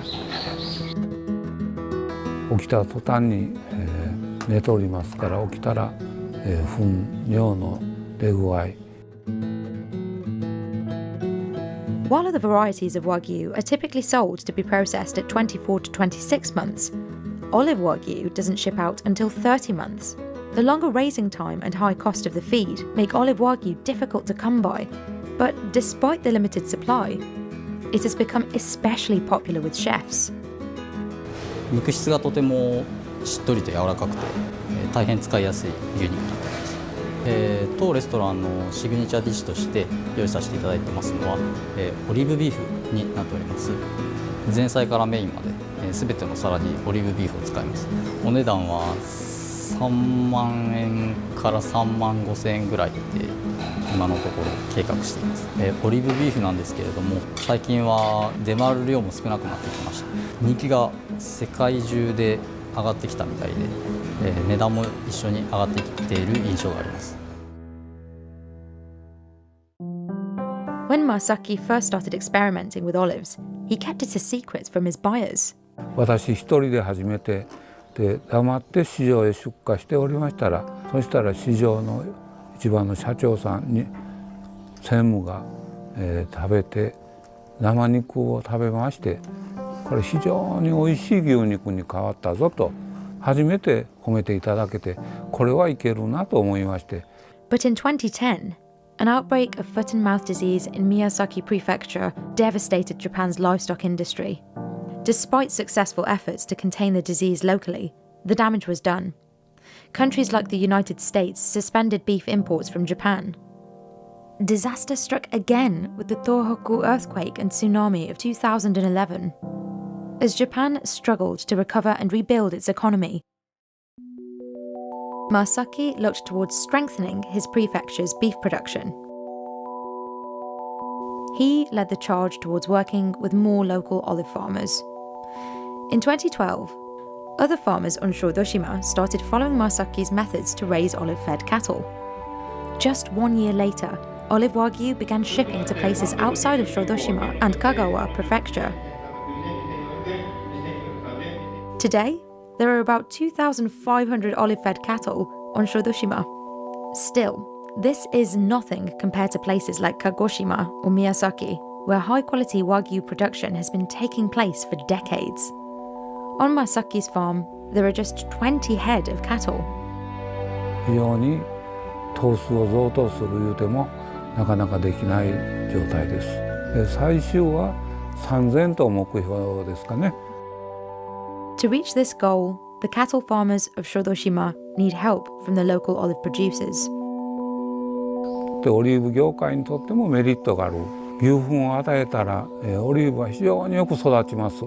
化学肥料よりも木の勢いが良いらしいです。牛を飼い始めたのは循環型有機農業がしたくて、それで始めました。もう諦めんと、これを絶対ものにしたい、成功させたい、香川県のものにしたいという気力が非常にありました。